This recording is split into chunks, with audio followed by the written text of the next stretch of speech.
안 할 사람들은 안 해야 된다고 생각해요. 폐업할 사람들은 폐업해라. 일단 꿀팁이긴 한데 프랜차이즈 브랜드 상담을 여러 군데 해보시면 그게 유료 상담이랑 거의 비슷하거든요. 그때 이제 중요한 게 첫 번째, 만약에 고반식당에서 상담을 했으면 원조 부안집 가서 상담을 할 때는 고반식당 이야기를 슬쩍 한번 꺼내보세요. 그 대표의 마인드가 정말 중요하기 때문에 나중에 진짜 회사가 더 커지기 전에 대표님하고 소통할 수 있는 그 라인이 있다면 그 브랜드는 진짜 좋은 브랜드이거든요.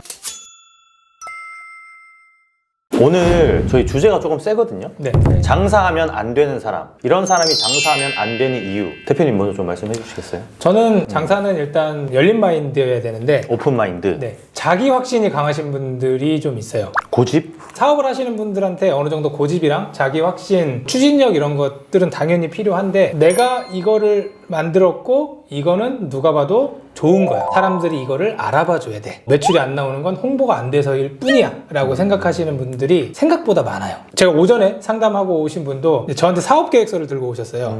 이렇게 해서 사업을 해서 잘 될 것 같다. 근데 자기 확신이 너무 강한 거예요. 네. 왜냐면 그 전에 그 메뉴로 해서 그래도 그 동네에서 어느 정도 인지들을 받았었거든요. 근데 제가 뭔가를 말씀을 드려도 안 듣는 거예요. 아니 나는 이미 매출로 증명을 했는데 이걸 이렇게 하면 내가 가지고 있는 거에서 플러스 알파인데 이게 왜 사람들한테 안 먹혀? 이게 자기 확신에 너무 빠져 있으니까 이제 저한테 조언을 듣고 사업계획서를 검토를 하기 위해서 저한테 비용을 지불하시고 상담을 하신 거잖아요. 일정 이상의 수준에 성공을 하시면 특히나 그게 더 심한 것 같아요. 저도 인정합니다. 네. 자, 대표님은 어떤 사람이 좀 장사하면 안 될 것 같아요? 현재 시점에서 보자면 가장 중요한 건 반말을 해도 기분 좋은 사람이 있고 존댓말을 해도 기분 나쁜 사람이 있는데 존댓말을 해도 기분 나쁜 사람들은 장사를 하면 안 된다고 생각해요. 존댓말을 해도 기분이 나쁜 사람.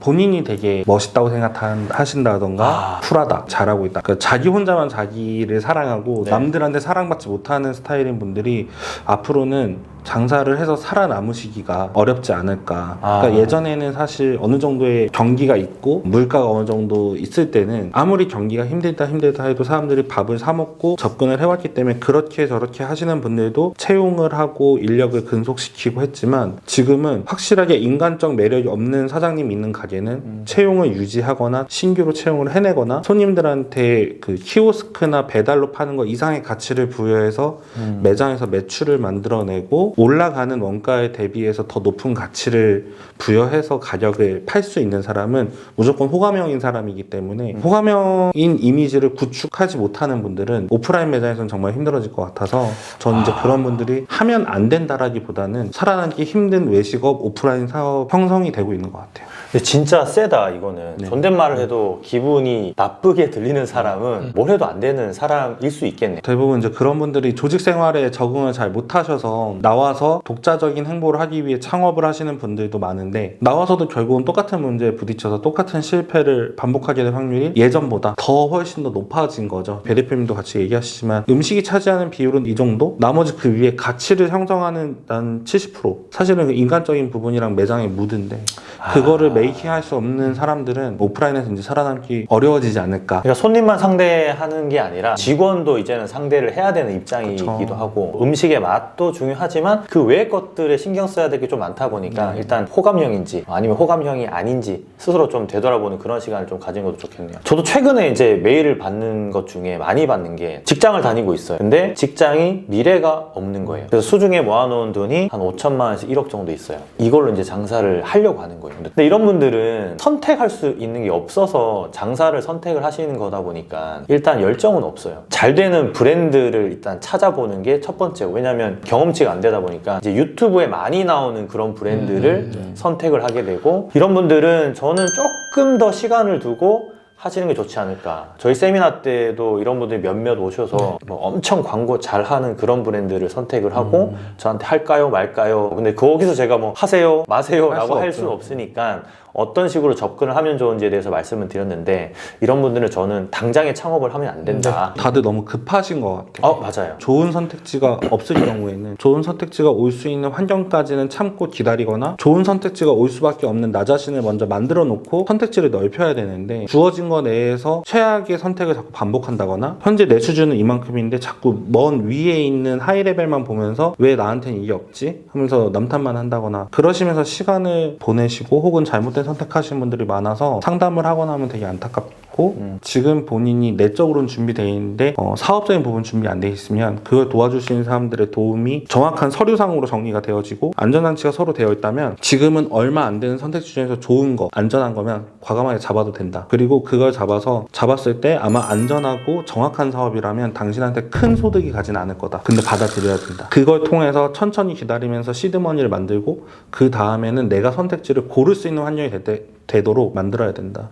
처음부터 나한테 큰 선택지가 오는 건 그건 잘못된 상황이다. 함정이다. 처음엔 내가 가진 게 없고 준비된 게 많지 않으면 내 선택지가 빈약한 게 맞다. 차분히 시작해서 일정 수준이 될 때까지는 달려야 된다. 사실 이 얘기는 뭐 거의 진리에 가까운 이야기라서 근데 다들 못 기다리시죠. 오프라인 장사에서도 거의 통용되는 거이긴 한데 좀 못 기다리는 게 좀 잘못이긴 하죠. 그러면 이런 분들은 장사를 했을 때 조금 잘 되더라, 싹이 보인다, 이런 분들 혹시 뭐 좀 있나요? 유형이? 일단 자기 고집이 있는데 유연하신 분들이 있어요. 아, 유연하신 분들. 네, 우유부단이랑은 다른 느낌인데 중간에 있어야 된다고 생각을 해요. 중간. 내가 가지고 있는 핵심 가치가 뭔진 모르겠지만 그걸 가지고 있으되 그게 움직이지 않고 이 위에 거는 얼마든지 유연할 수 있게 받아들이겠다라는 자세. 가포동에서 장어하시는 그 대표님은 저를 뵙기 전에 다른 컨설턴트 분이랑 대화를 주고받다가 큰 돈을 내고 나를 만나러 오면 내가 시간 내주겠다라고 했는데 그날 큰 돈을 입금하고 그날 저녁에 출발해서 그 다음날 아침에 그분을 찾아간 거예요. 되게 유명하신 분이거든요. 그 컨설팅 하시는 분이. 그분을 만나고 다 들었는데 자기 핵심 가치 아닌 거는 날리고 요건 되게 받아들일 수 있겠다라는 걸 적어서 상담할 때 그 노트를 저한테 가지고 왔어요. 와. 아니, 상담받는 사람 그 자세가 돼 있으시다. 네. 근데 그래서 그 상담하신 분이 너 되게 기특하다고 그 받은 돈을 아버지 맛있는 거 사드리고 도로 돌려드리긴 했어요. 이게 정말 마인드가 박혀있고 정말 열정이 있고 유연하신 분들끼리는 서로 큰 돈 때문에 이렇게 잘 안 하거든요. 근데 맞아요. 보통 저희랑 상담할 때도 상담비가 얼마입니다 그러면 그냥 잠수를 하시거나 뭐 저희가 상담하자는 것도 아닌데 네. 너무 비싸요 깎아주세요 뭐 이런 분들이 계시면 조금 더 열린 마음으로 가져야 되지 않을까? 그래서 조금 더 유연하게 이런 상황에서 좀 대처하고 그 조언을 진짜 잘 흡수할 수 있는 사람. 네, 근데 이게 우유부단이랑 달라요. 예를 들어서 이 생수를 파는 사람이에요. 그럼 사람들이 와서 이 생수는 어떻게 팔고 장점이 뭐가 좋고 이런 얘기를 하는데 누가 와서 생수를 팔지 마. 그럼 생수를 안 파는 사람은 우유부단한 사람이고. 그렇죠. 남의 의견 너무 쉽게 휘둘리는 거니까. 생수인데 생수를 어떻게 하면 더 잘 팔고 사람들한테 매력적인 게 볼 수 있을까라는 아이디어들은 얼마든지 수용할 수 있는 사람. 이 차이라고 저는 얘기할 수 있을 것 같아요. 이해가 되네요. 네. 들어보니까. 저는 이제 표현하자면 여유가 좀 있으셔야 될 것 같아요. 시간적, 자본적, 그 다음에 또 심리적으로 조급하지 않게 차분히 내 상황을 파악할 수도 있고 조급하지 않게 좋은 선택지를 고를 수 있는 자본적 여유도 좀 있고 네. 사람이 컨설팅을 받거나 어떤 새로운 시도를 할 때 상당히 많은 갈등이 되잖아요. 맞죠. 근데 내가 뒤로 물러설 공간이 없게 되면 바짝 서서 아까처럼 유연하지 못하게 모든 상황을 그냥 이렇게 강대강으로 부딪혀야 되거든요. 네. 양보를 못해요. 근데 살짝 뒷공간이 있으면 그래 얘가 어디까지 나를 밀고 들어오나 살짝 뒷걸음질 쳤다 다시 나와도 되거든요. 뒷공간이 없으면 사실 어떤 말을 해도 먹히지를 않고 진행이 안 되기 때문에 그런 분들이 좀 발전하기도 어려운 것 같아요. 그래서 저희가 일을 해봐도 뭐 상담비의 가치를 인정하고 그 안에서 내가 최대한 많이 뽑아먹겠다 라는 사람들이 성공하지 깎아서 조금이라도 얻어와야지 이런 분들의 마인드 차이는 하늘과 땅의 차이인 것 같아요. 결과적으로도 뭐 더 많은 분들을 무료로 만나거나 이러면 더 좋겠지만 그렇게 네. 안 하는 이유가 어느 정도 적당한 가치를 지불하고 그 가치를 인정할 줄 아는 사람만이 스스로 자기 가치도 만들 수 있지 않을까. 사실 그게 통계적으로도 맞는 것 같아요. 공감합니다. 그리고 이제 저도 프랜차이즈 브랜드 찾아다니시는 분들한테 전 꿀팁이긴 한데 프랜차이즈 브랜드 상담을 여러 군데 해보시면 그게 유료 상담이랑 거의 비슷하거든요. 고깃집을 한다고 치면 고반식당이랑도 상담을 해보고 원조 부안집이랑도 상담을 해보고 식겁이나 뭐 팔각도나 조금 뭐 그 고기 종류는 다르지만 이렇게 상담을 해보면 그 매장들이 그 브랜드가 가진 장점들을 다 얘기할 거란 말이에요. 그때 이제 중요한 게 첫 번째 만약에 고반식당에서 상담을 했으면 원조 부안집 가서 상담을 할 때는 고반식당 이야기를 슬쩍 한번 꺼내보세요. 그러면 원조 부안집에서는 고반식당을 특히 눈여겨보고 있기 때문에 고반식당은 이런 점이 저희랑 차이가 있습니다 라고 하는 거를 딱 찾아내면 그것만 쫙 노트를 기록을 해봐도 이게 장단점이 확실하게 보이거든요. 맞아요. 대표님하고 직접 상담을 하게 되면 그 대표의 마인드가 정말 중요하기 네, 때문에 맞아요. 나중에 진짜 회사가 더 커지기 전에 대표님하고 소통할 수 있는 그 라인이 있다면 그 브랜드는 진짜 좋은 브랜드이거든요. 그래서 많이 상담 받아보고 나중에 이제 조금 경험치가 많은 컨설턴트 분이나 저희 같은 사람들한테 마지막에 좀 자문을 구해서 선택을 하게 되면 훨씬 더 좋은 선택을 할 수 있다. 저도 이제 그 권 대표님이랑 비슷한 메일이 가끔 와요. 이제 네. 뭐 어떤 브랜드가 있는데 하면 좋을까요? 딱 두 가지 답변을 해드리거든요. 하나는 말씀하신 것처럼 대표님을 무조건 만나봐라. 왜냐면 프랜차이즈 하시는 분들은 이걸 키워서 M&A 해야겠다라는 생각을 가지신 분들이 있고 네. 이 브랜드에 정말 열정을 가지고 계신 분들이 많아요. 본인이 생각하는 비전 같은 것들을 가맹 상담할 때 제시해 주시는 분들도 있고 진짜든 아니든 간에 마음가짐의 차이라고 생각을 하거든요. 맞아요. 그리고 두 번째는 지금 하려는 브랜드가 2년 후에 지금의 포지션을 유지할 수 있는지를 한번 생각을 해보라고 해요. 웬만한 외식업 브랜드는 카피가 가능하거든요. 맞아요. 그리고 이 동네에서 이게 잘 되면 한 두 달이면 여기 또 생겨요. 근데 2년 후에 이거에 대한 카피 브랜드가 다른 데도 안 생길 보장이 있는지 그리고 그만큼의 메리트를 2년 후에도 유지할 수 있는 일시적인 유행이 아닌 뭔가가 있는지를 보면 걸러지거든요. 맞아요. 지금 혹하다는 건 이미 많이 하고 있다는 얘기예요. 그렇죠. 장사 잘하실 분들은 프랜차이즈 브랜드를 하시더라도 훨씬 더 스스로 잘 고르시고 객관적인 시선을 유지하시면서 잘 보시는 것 같고, 좀 장사 못하시는 분들은 여러 군데 들리지 않고 한 군데 들려서 한마디 들으면 혹해가지고 글로 간 다음에 나중에 그런 분들은 본사 입장에서도 폭탄이에요. 언제 터질지 모르는 폭탄을 그냥 수익을 내겠다라는 생각만 가지고서 계속 손 안에서 돌리다가 어느 순간 팡 터지면 그게 내 쪽에서 터질지 다른 가맹점 여러 명 모아놓고 거기 가서 터질지 그렇죠. 아니면 외부에 터뜨릴지 모르는 거예요. 서로 인간적으로는 유대감이 생길 수 있고 호감이 생길 수 있는 사람들이면 장사 안 되면 어떻게든 도와주고 싶고 단돈 얼마라도 도와줘서 광고라도 하나 더 하게 하고 싶고, 근데 그 구조와 시스템을 지켜나가려면 점주도 혹은 장사하시는 분들도 본사도 여유가 있어야 되는 것 같아요. 아직 자기 안에 핵심 역량이 없는데 그냥 브랜드 그냥 하나만 믿고 달려들어 버리면 결국은 이건 시스템은 있지만 최종 플레이어가 해야 되는 거기 때문에 장사 잘하는 분들은 이 시스템에서 나랑 맞는 부분이 뭔지까지 이걸 내가 잘 할 수 있는 것까지 고민하시는데, 잘 못하시는 분들은 자기 부분은 생각 안 하고 이거 가맹점 저기 잘 되네? 그것만 보고 달려드는 거예요. 맞아. 유연함을 가지신 분들은 브랜드를 하더라도 그 시스템을 정말 잘 활용을 맞아요. 해서 그렇죠. 진짜 잘 하시는 분들이 있는데, 그 반대의 경우는 아무리 좋은 브랜드를 선택을 하시더라도 2, 3년 뒤에는 좀 쉽지 않은 그런 길로 좀 들어서는 것 같아요. 프랜차이즈 회사가 가정교육을 해주거나 유치원이나 어린이집은 아니거든요. 이 사람의 인성이나 습관 이런 것들을 교정해주는데 많은 시간을 할애할 수 있는 곳은 아니에요. 결국은 인성 좋고 장사를 잘 하실 수 있는 분들 혹은 조금 애매한 지점에 있으신 분들이 그 하나만 가지고 있는데 나머지 요리나 어떤 디자인이나 이런 감각이 없기 때문에 그것이 준비되어 있는 것들을 활용해서 좋은 도구들을 집어서 싸우게 되는 거지, 그 사람이 준비가 안 돼 있는데 아무런 좋은 도구도 무거워서 못 들고 들다가 부러뜨리고 이러면 좋은 도구도 의미가 없잖아요. 그러면 최근에 또 이런 분들이 많아서 지금 좀 위태위태 하시는 분들이 꽤 있어요. 잘 되시는 분들은 와 잘 되는데 또 안 되시는 분들은 야 코로나가 지금 풀렸는데도 불구하고 왜 우리 매장 이렇지? 폐업해야 되나 말아야 되나 막 고민하고 계신 분들이 있단 말이에요. 그럼 조언해 주실 게 있을까요? 그분들한테 힘이 될 수 있어요. 네. 대표님 한마디가. 장사가 안 되면 내 매장의 시스템이 뭐가 잘못되어 있는지를 돌아보는 경우가 많아요. 예를 들어서 메뉴를 다시 만들어 볼까? 안에 있는 뭐 인테리어를 바꿔볼까? 근데 원래 왔던 사람들이 안 오는 거면 그거는 그 내부의 문제가 맞을 수 있어요. 기존 손님이 안 오면 네. 근데 시장 자체가 안 돼서 전 시장의 매출이 전체가 줄어드는데 우리 집만 안 되는 거면 내가 밖으로 나가야 돼요.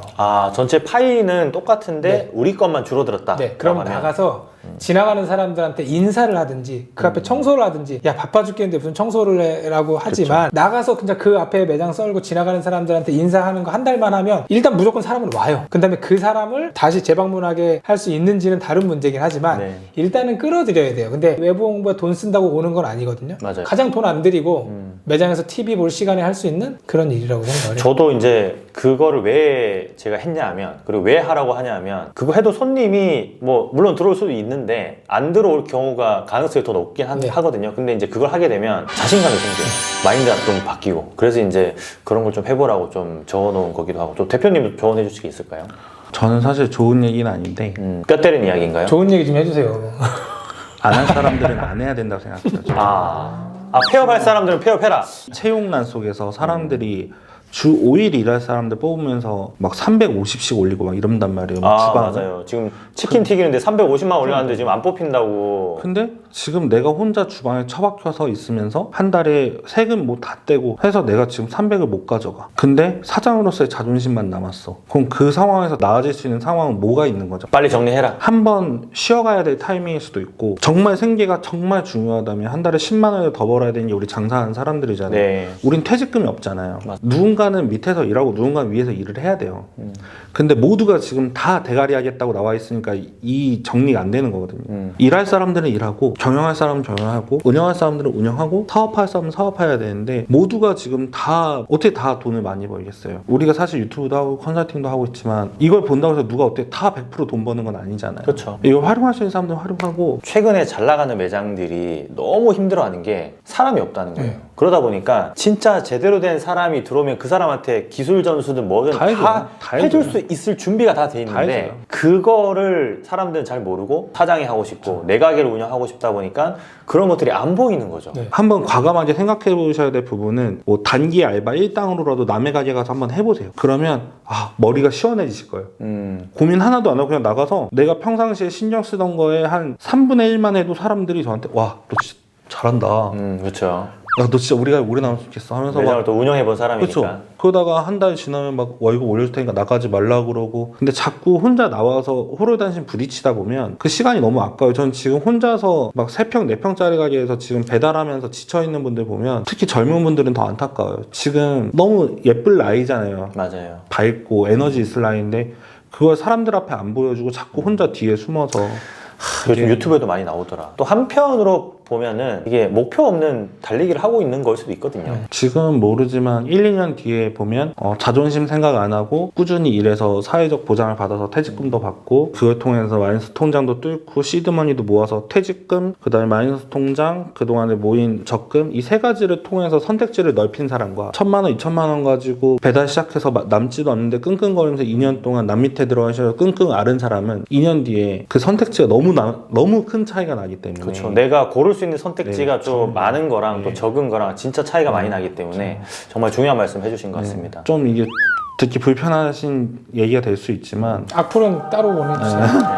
어차피 저는 욕먹는 거 담당이라 현실적으로 정말 제 후배거나 제 지인이거나 제 사촌이면 전 진짜 이렇게 얘기를 해요. 지금 할 상황이 아니다. 오늘은 참 뭐 장사하면 안 되는 사람, 그리고 또 이런 사람은 또 장사를 했을 때 어느 정도 좀 잘할 수 있는 그런 여건이 갖춰진 사람, 또 지금 이제 힘드신 분들은 선택에 있어서 좀 빠른 판단을 하는 부분이랑 또 뭐라도 좀 해보시고 시도해보시고 이제 손님을 어떤 유입할 수 있는 그런 방법들을 조금 더 연구하고 좀 자신감을 회복하는 그런 시기를 가지라는 좀 이야기 나눠봤습니다. 이번 콘텐츠는 여기서 끝낼 수 있도록 하겠습니다. 감사합니다, 대표님들. 감사합니다. 고맙습니다.